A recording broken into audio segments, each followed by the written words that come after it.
আসসালামু আলাইকুম সবাইকে, কেমন আছেন সবাই? তো আজকে আপনাদের সাথে নিয়ে আসলাম আরেকটা রেসিপি। তো আশা করছি আজকের এই রেসিপিটা আপনারা সম্পূর্ণটা দেখবেন। তো এখানে হচ্ছে আমি এক প্রকার ডাল নিয়ে নিয়েছি, এটাকে হচ্ছে আমাদের ভাষায় বলে খেসারির ডাল। সো এই খেসারির ডালটাকে এখন আমি সেদ্ধ করে নিয়েছি। আর এখানে নিয়ে নিয়েছি হচ্ছে পেঁয়াজ, কাঁচামরিচ। তো এখন তেলে এই পেঁয়াজগুলো আর কাঁচামরিচ কুচি দিয়ে আমি খুব সুন্দরভাবে হচ্ছে এটা ভেজে নেব। তো এখন এগুলো ভাজা হয়ে গেলে এখানে আমি একটু দিয়ে দেবো আদা বাটা। তো আপনারা এই সময়ে আসলে একটু আদা বাটা দিয়ে দিবেন। তো এখন আমি আদা বাটাগুলোকে এটার সঙ্গে খুব সুন্দরভাবে মিক্সড করে নিব, যেন সব কিছু মানে ভাজা হয়ে যায় সুন্দরভাবে। তো এখন সেদ্ধ করা ডালটা আমি এইটার মধ্যে দিয়ে দিচ্ছি। এটাকে আমরা হচ্ছে ভাজি করব, তো এর জন্য হচ্ছে ডালটা এইভাবে দিয়ে দিয়েছি। এখন হচ্ছে এই ডালটাকে খুব সুন্দরভাবে সব কিছুর সাথে মিশিয়ে নিতে হবে। আর মিশিয়ে নেওয়া হয়ে গেলে তখন আমি এখানে দিয়ে দিব ধনিয়া পাতা। তো ধনিয়া পাতাটা দেওয়ার পর আর বেশিক্ষণ নাড়তে হয় না। তো মানে এটা রেডি হয়ে যায় আর কি, খুব সিম্পল একটা জিনিস। তো এখন হচ্ছে আমি এটাকে একটু নেড়ে দেবো। আর ভিডিওটা ভালো লাগলে প্লিজ একটা লাইক কমেন্ট শেয়ার করবেন, কারণ এই গরমের মধ্যে লিটারেলি ফ্যান অফ করে আপনাদের জন্য ভয়েস ওভার দিতে হচ্ছে। সো প্লিজ একটু সাপোর্ট করবেন আমাদের সবাইকে।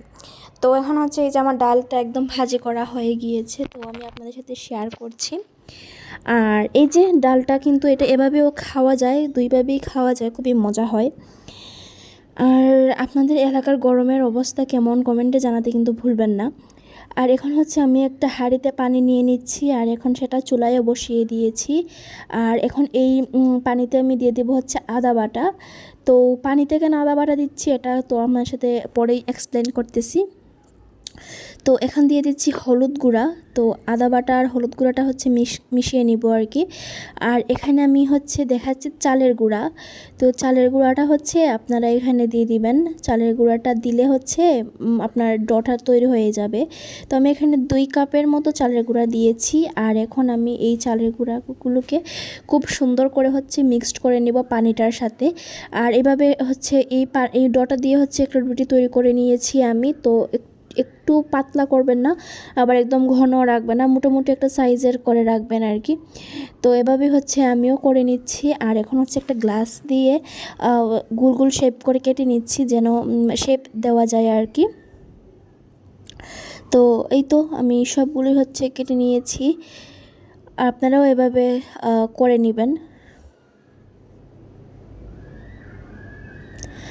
আর এই যে এইটা আমি তৈরি করেছি, আপনারাও এইভাবে তৈরি করে নেবেন। এটা হচ্ছে আমি প্রসেসটা বলছি।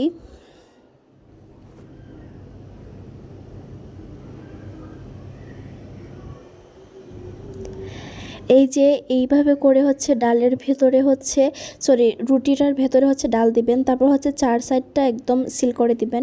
সিল করার পর জাস্ট আপনারা যে কোনো একটা নকশা ডিজাইন যা পারেন তাই দিয়ে দিবেন। তো এই তো এভাবে হচ্ছে রেডি হয়ে যায়। আর এখানে আমার এগুলো হচ্ছে তৈরি করা শেষ। আর কি গরম পড়ছে আল্লাহ, বাংলাদেশে গরমের কথা আর বলে লাভ নেই, প্রচুর গরম পড়ছে বাংলাদেশে। আর এখন হচ্ছে এগুলো আমি সন্ধ্যার সময় ভেজে নিচ্ছি। আর এগুলো কিন্তু দেখেন ফাটেও নাই, সো ফাটবে না, এই রেসিপিটা ফলো করলে ফাটবে না। তো এই যে এখন আমি এগুলো তেলে সুন্দর করে ভেজে নিচ্ছি, একদম মিডিয়াম টু লো ফ্লেমে। বেশি হাই স্পিড দিবেন না, তাহলে এটা পুড়ে যাবে আর ভেতরটা কাঁচা থাকবে। তো এখন এটা সুন্দর করে উঠিয়ে নিচ্ছি। আর আশা করছি আজকের এই ভিডিওটা আপনাদের ভালো লেগেছে। ভালো লাগে লাইক কমেন্ট শেয়ার করতে ভুলবেন না। তাহলে আজকে বিদায় নিচ্ছি, সবাইকে ভালো থাকবেন, সুস্থ থাকবেন। আল্লাহ হাফেজ, আসসালামু আলাইকুম।